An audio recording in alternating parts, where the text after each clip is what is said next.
anak-anak, jumpa lagi dengan Bu Titi dalam pembelajaran fisika. Kali ini kita akan membahas tentang gelombang mekanik. Nah, materi ini khusus untuk anak-anak kelas 11 MIPA.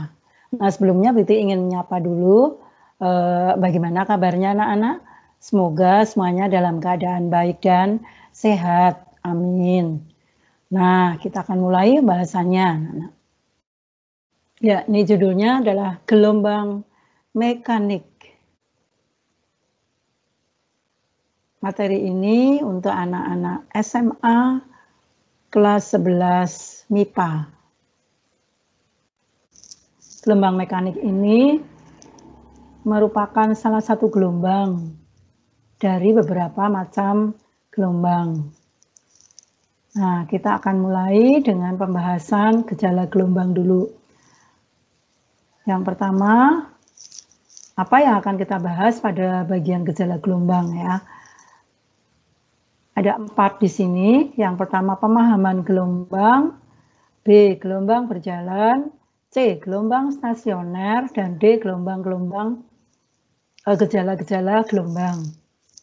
Nah, untuk kali ini kita akan bahas ini yang sudah Bu Titi centang ini, yaitu tentang pemahaman gelombang. Nah, di bagian ini kita akan membahas tentang pengertian gelombang, kemudian pembagian gelombang dan besaran-besaran pada gelombang. Itu saja. Nah, sedangkan yang B, C, D akan dibahas di waktu yang akan datang. Baiklah, kita mulai dengan pemahaman gelombang. Ya, yang pertama adalah pemahaman gelombang. Apa itu yang dimaksud dengan gelombang? Gelombang adalah getaran yang merambat baik melalui medium ataupun tidak.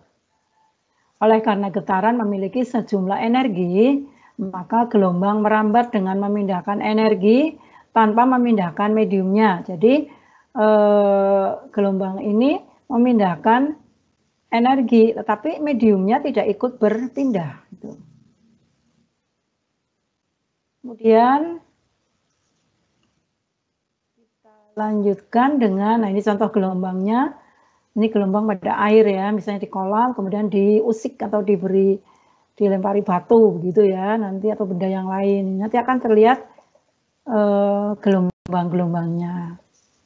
Ini merupakan peristiwa penyebaran dari gelombang-gelombang ini. Nah, sebelumnya kita akan bahas tentang pembagian gelombang. Ada 3 pembagian. Yang pertama menurut mediumnya. Medium itu zat perantaranya. Ada 2, yaitu gelombang mekanik dan gelombang elektromagnetik. Gelombang mekanik ini gelombang yang harus ada medium. Ini yang A ini, harus ada medium. Bisa merambat karena harus ada medium. Kemudian gelombang elektromagnet adalah gelombang yang tanpa medium bisa merambat, bisa bergerak. Itu contohnya, kalau gelombang mekanik tadi harus ada medium, yaitu gelombang pada air, gelombang pada tali, selingki, ya. Nanti di belakang dibahas juga. Nah, gelombang elektromagnet ini contohnya adalah gelombang cahaya. Cahaya itu merambat, menyinari kita itu tidak menggunakan medium, serentak gitu. Yang kedua, menurut amplitudonya. Ada 2 juga, gelombang berjalan dan gelombang stasioner. Gelombang berjalan ini amplitudenya tetap, sedangkan stasioner adalah amplitudenya berubah. Karena stasioner ini sebetulnya gabungan dari gelombang berjalan. Gelombang berjalan di situ ada gelombang datang dan pantul, lalu digabungkan namanya gelombang stasioner. Pembagian yang ketiga menurut arah rambat dan arah getarnya. Ya, ini kurang arah getar ya. Ada 2 juga, gelombang transversal dan gelombang longitudinal. Transversal ini yang arah rambat dan arah getarnya tegak lurus. longitudinal, arah rambat dan arah getarnya sejajar. Nah, itulah pembagian-pembagian gelombang. Ada menurut mediumnya, menurut amplitudenya, dan menurut arah rambatnya. Sekarang kita akan mulai dengan pembahasan gelombang transversal. Gelombang transversal, ini contohnya seperti ini gerakannya, kayak gerakan tali gitu, pada air juga seperti ini, ada bukit dan lembah gitu ya.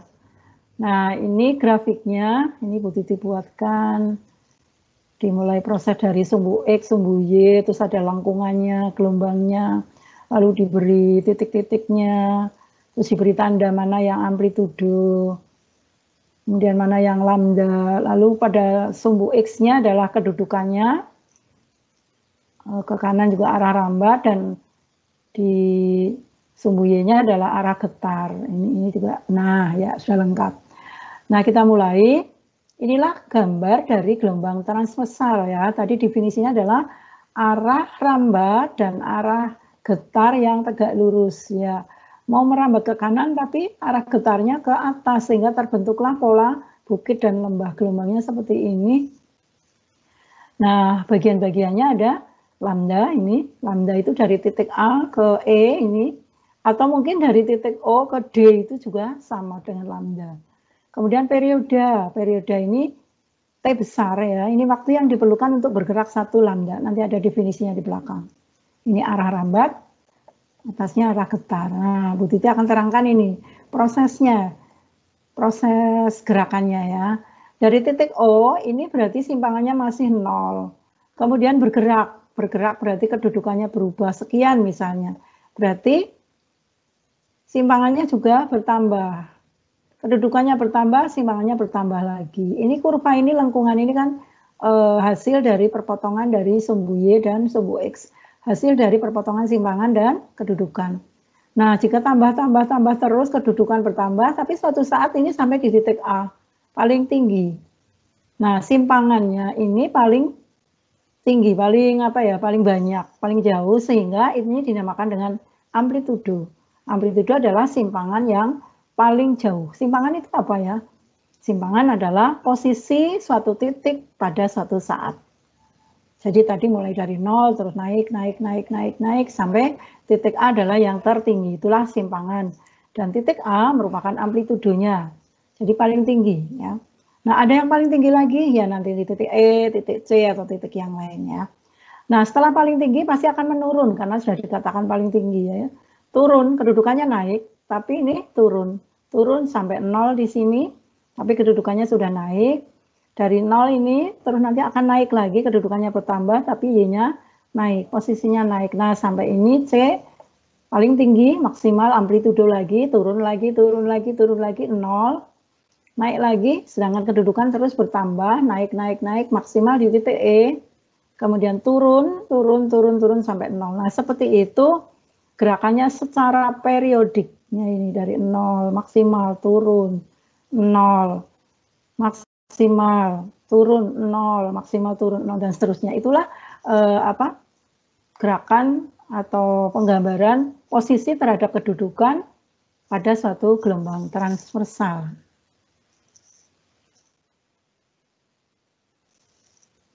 Contohnya gelombang pada tali dan gelombang pada air. Nah, sekarang gelombang longitudinal. Apa itu gelombang longitudinal? Gelombang longitudinal adalah gelombang yang arah getarannya searah dengan arah perambatannya. Ya, jadi ke kanan arah getarnya, arah rambatnya juga ke kanan. Maka terjadi seperti ini polanya ya. Ini misalnya pada selingki. Selingki itu kalau ditekan terus digerakkan sejajar begitu, maka akan terlihat pola seperti ini. Ada rapatan, regangan. Ini yang warna merah adalah rapatan, yang mana biru garis-garisnya adalah regangan. Demikian juga di sini nih. Ini gerakan rapatan dan regangan. Bagaimana penggambarannya atau identifikasinya dari lambda dan seterusnya. Nah, ini yang dimaksud dengan satu panjang gelombang, satu lambda adalah ini satu panjang gelombang adalah jarak rapatan dengan rapatan yang terdekat atau regangan dengan regangan yang terdekat. Jadi, nah ini cepat gerakannya sehingga susah ini ya. Yang merah dengan yang merah, ini berarti rapatan dengan rapatan terdekat. yang biru dengan yang biru. Wah, ini sudah berjalan ya. Sehingga nanti itu yang dimaksud dengan panjang gelombang. Itulah tentang gelombang longitudinal. Kemudian ada 4 besaran ya, besaran-besarannya ini. Panjang gelombang, cepat lambat gelombang, periode, dan frekuensi gelombang. Yang pertama cepat lambat gelombang. Cepat lambat gelombang, simbolnya V, jarak yang ditempuh oleh gelombang selama 1 detik. Ya. Satuannya adalah seperti satuan dari kecepatan, cepat lambat itu meter per sekon, meter per detik. Besaran yang kedua panjang gelombang, itu lambda. Satuannya meter, ini jarak yang ditempuh oleh gelombang selama 1 periode.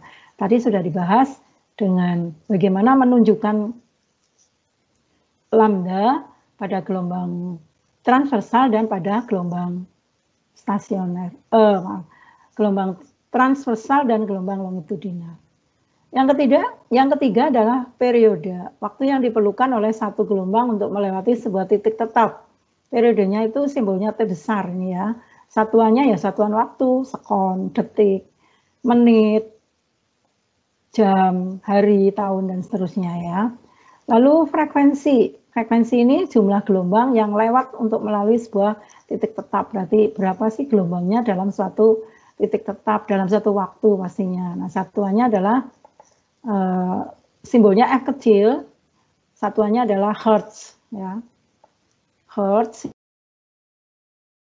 simbolnya H besar, Z kecil. Ya, ini hubungannya antara 4 besaran ini.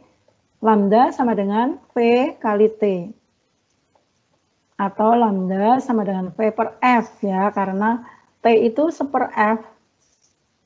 Atau F itu seper T. Sehingga lambda V per F ini. Atau V sama dengan lambda kali F. Ya, apa sajalah yang penting di sini kalian tahu bahwa V lambda kali F. Lambda V kali T atau V per F, ini bolak-balik saja. Dan ini sudah pernah di SMP ya, jadi sangat mudah, kita hanya mengingat saja, mengulang pelajaran di SMP, masih sedikit ya, hanya besarannya saja. Kita lihat soalnya sekarang.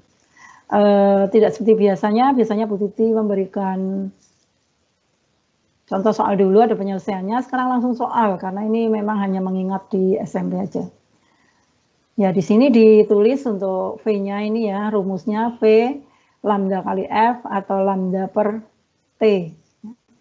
Nomor 1, sebuah sumber getar bergetar dengan frekuensi 175 Hz. Nah, ini satuan dari frekuensi ya, H besar, Z kecil.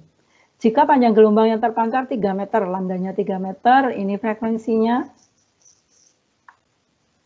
Ini berarti frekuensi, kemudian ini 3 meternya berarti lambda. Nah, berapakah cepat lambat gelombang? Nah, cepat lambat berarti menggunakan rumus V sama dengan, sudah ditulis di atas itu ya, V sama dengan lambda yang sudah diketahui ini kali F. Nah, ini lambdanya 3 meter, F-nya 175 Hz. Ya, tinggal dikalikan saja. Masukkan. Jangan lupa satuannya adalah meter per sekon ya. Meter itu lambdanya juga harus dalam meter. Sekarang nomor 2, frekuensi gelombang longitudinal dari suatu sumber bunyi 30 Hz. Ini F-nya. Ini berarti F, mana ya? Begitu nulisnya mana ini? Di sini ya. Ini berarti F. Jika cepat lambat gelombang di udara 360, berarti ini V. Ya, ini V. Berapakah jarak antara dua rapatan yang berdekatan? Dua rapatan yang berdekatan itu berarti tadi pada gelombang longitudinal adalah lambda. Yang ditanyakan berarti lambda. Apa ini yang ditanyakan? Lambdanya. Nah, lambda ini yang ditanyakan. Nah, ini Nah, lambda kita lihat berarti kebalikan dari rumus ini. V sama dengan lambda kali F. Berarti lambda sama dengan, ya, lambda sama dengan, ini kita lihat di sini lambda sama dengan V per F. V per F. Nah, ini V per F, V-nya mana? Ini ya, 360 meter per sekon, F-nya 30. Nanti hasilnya adalah meter, tinggal dimasukkan. Nah, sekarang nomor 3. Jarak antara rapatan dan regangan yang berdekatan dari suatu gelombang longitudinal yang mempunyai periode 30 sekon adalah 60 cm. Nah, ini. Jadi di sini jarak antara rapatan dan regangan itu berarti bukan lambda tetapi setengah lambda. Ini setengah lambda. Ini menulisnya di mana? Di sini aja ya. Setengah lambda. Ya, karena jaraknya adalah jarak dari rapatan dengan regangan yang berdekatan, bukan rapatan dengan rapatan atau regangan dengan regangan, tapi rapatan dengan regangan, berarti setengah lambda. Jika setengah lambdanya 60 cm, maka lambdanya adalah 120 cm. Ya, ini. Jangan lupa jadikan meter 1,2 meter. Lalu periode T 30 sekon. Ya, ini periode. Nah, ini. Nah, sekarang berapakah cepat rambat gelombang? Nah, yang ditanyakan cepat rambat gelombang. Yang ada periodenya, ini berarti V sama dengan lambda per T. Yang ditanyakan V, di sini dulu. V sama dengan, ya, V sama dengan lambda per T. Lambda per T. Ya, seperti itu. Lambdanya ini tadi 1,2 meter dan T-nya adalah 30 sekon. Nah, seperti ini anak-anak. Pembahasan dari besaran-besaran atau pendahuluan dari gelombang. Yang ini adalah sudah pernah ya di SMP, sehingga ini kalian bisa mengerjakan sendiri dan Bu Titi sudah beri retortanya di sini.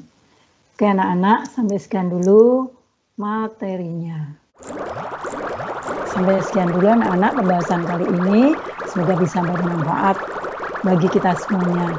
Salam sehat-sehat selalu. Selamat pagi. Terima kasih.